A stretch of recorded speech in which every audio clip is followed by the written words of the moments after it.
Oke, assalamualaikum warahmatullahi wabarakatuh ya. Salam sejahtera untuk kita semua. Semoga kita beserta keluarga kita dimanapun berada senantiasa dalam keadaan sehat walafiat, kemudian dalam lindungan Allah Subhanahu Wa Taala ya. Oke, di sini saya akan menjelaskan sedikit materi lanjutan kita ya. Mana seyogyanya kita tidak libur, kita belajar seperti biasanya hanya dikarenakan faktor lingkungan yang tidak memungkinkan untuk kita masuk seperti biasanya, maka sistem belajar kita yang kita ubah, kita belajar dari jarak jauh atau sistem daring. Oke.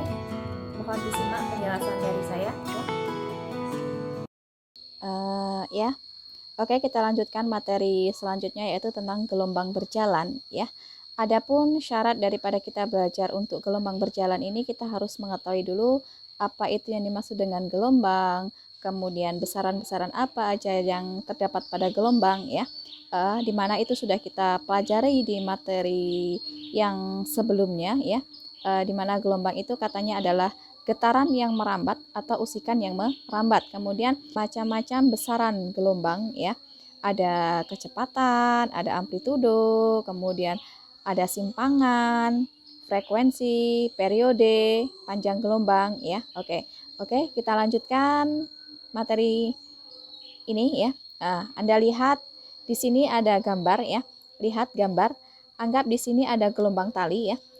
Di mana dia berawal dari titik O ya, merambat sampai di titik P ya. Di mana besarnya amplitudo itu dinyatakan dengan A ya. Di sini bisa, di sini bisa, sini bisa ya. Amplitudo itu adalah simpangan terjauh. Kemudian V ini adalah cepat rambat gelombang ya. Cepat rambat gelombang dari titik O menuju ke titik P. Kemudian jarak yang ditempuh itu adalah dari titik O sampai di titik P. Ini adalah jarak yang ditempuh oleh gelombang. Oke, kemudian untuk persamaan simpangan ya. Yang pertama itu adalah persamaan simpangan di titik O ya, dinyatakan pada Y sama dengan A sin omega T ya.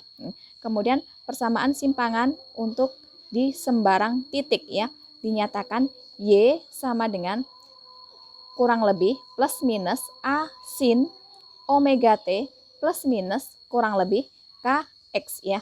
Oke, di mana keterangannya ya, Y itu adalah besarnya simpangan dalam satuan meter ya. Kemudian A itu adalah amplitudo dalam satuan meter. Kemudian omega itu adalah kecepatan sudut dalam satuan radian per sekon. Di mana besarnya omega itu adalah 2V dikali F. F di sini adalah frekuensi. Kemudian perlu diingat hubungan antara frekuensi dengan periode ya di materi sebelumnya, di mana F itu adalah seper T, maka bisa kita masukkan omega sama dengan 2V per T ya. Kemudian T itu adalah waktu tempuh gelombangnya dalam satuan sekon ya. Kemudian K itu adalah bilangan gelombang ya, yang dinyatakan K sama dengan 2V per lambda. Kemudian X itu adalah jarak tempuh gelombang dalam satuan meter ya.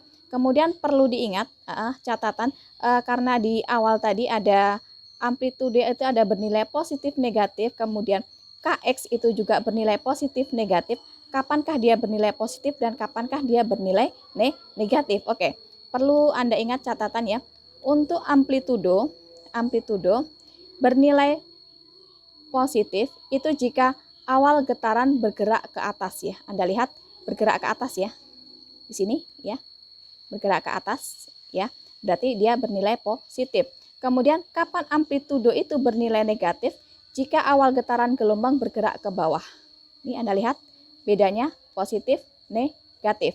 Kalau positif ke arahnya pertama itu bergerak ke atas, kalau negatif ke bawah ya. Kemudian Kx itu bernilai positif itu kapan? Jika gelombang bergerak ke kiri. Kemudian kapan Kx bernilai positif? Itu jika gerak gelombang bergerak ke kanan. Oke, bisa dipahami. Oke, untuk contoh soalnya ya.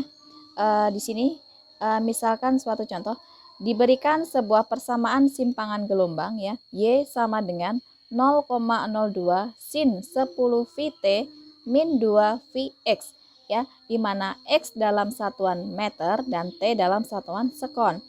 di mana perintah di sini tentukan yang pertama itu adalah amplitudo gelombang, kemudian kecepatan sudut gelombang, angka gelombang, panjang gelombang, cepat rambat gelombang, frekuensi gelombang, periode gelombang, arah rambat gelombang. Oke, mantap ya. Satu soal tetapi bisa mencakup beberapa pertanyaan ya. Karena dia gagal KB. Oke. Ya. Untuk penyelesaiannya ya, Anda lihat di mana persamaan gelombang awalnya dari soal ya. Dari soal ini ya. Sini ya. Y sama dengan 0,02 sin 10 VT dikurang atau min 2 Vx meter. Oke, dimana tadi sudah kita bahas persamaan gelombang untuk di sembarang titik ya, plus minus A sin omega T plus minus Kx. Oke, berarti dari sini bisa kita lihat ya, untuk besarnya amplitudo A berarti 0,02. Oke, A amplitudo itu besarnya adalah 0,02 dari persamaan ini ya. Kemudian kecepatan sudut gelombang atau omega dari persamaan di sini omega T. Berarti di mana? Di sini ya. Ya, berarti omega adalah 10 V dalam radian per sekon. Ya. Kemudian yang ketiga itu adalah angka gelombang atau K ya. Di mana persamaan Anda lihat Kx. Berarti di mana? Di sini ya. Oke. Kx. Berarti K-nya berapa? 2 V. Ya.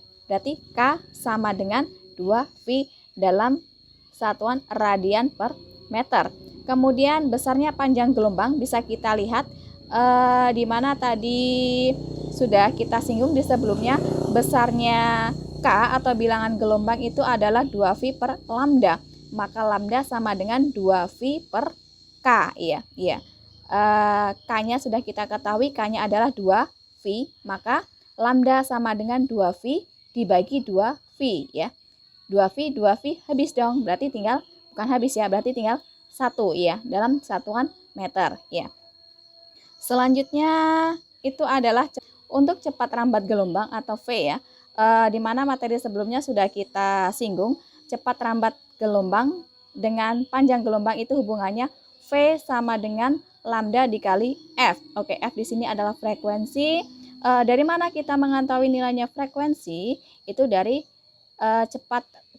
kecepatan sudut tadi ya. Ya, kecepatan sudut omega sama dengan 2V F ya.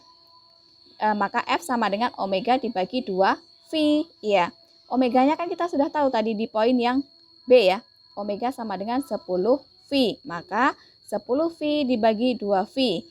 Maka V-nya bisa kita coret ya, habis maka tinggal 10 dibagi 2 sama dengan 5 Hz. Oke, bisa kita masukkan di sini. V sama dengan lambda dikali F. Lambdanya berapa tadi? 1. F-nya berapa sudah kita cari? 5. Berarti 1 kali 5 adalah 5 meter per sekon ya. Oke, lanjut. Besarnya frekuensi ya. Frekuensi gelombang sudah kita cari tadi di poin yang E ya, di sini. Oke. Bisa kita lihat frekuensi sama dengan ya, di sini sama ya, sudah kita singgung tadi. Kemudian bisa kita lanjutkan ke periode gelombang ya. Periode gelombang itu hubungannya dengan frekuensi adalah T sama dengan 1 per F. Maka T, F-nya kan kita sudah tahu tadi dari poin yang ke sini ya. Ya, F berarti 1 per 5. 1 dibagi 5 berapa? 0,2 ya. Yang terakhir ya, arah rambat gelombang ya. Karena nilai daripada Kx negatif ya. Kx negatif, mana Kx-nya? Nih, Kx-nya negatif ya. Maka kalau bernilai negatif maka gelombang merambat ke kiri. Oke, bisa dipahami? Oke. Ya, demikian tadi penjelasan sedikit luasan materi dari saya. Jika ada hal yang ingin ditanyakan atau belum dipahami, silakan hubungi via Japri ke saya ya. Oke. Selamat belajar di rumah, jaga selalu kesehatan ya. Patuhi anjuran dari pemerintah bahwa untuk stay at home ya. Oke, sayangi diri Anda, sayangi keluarga, dan sayangi orang terdekat Anda. Oke, salam untuk keluarga, saya kirim. Assalamualaikum warahmatullahi wabarakatuh.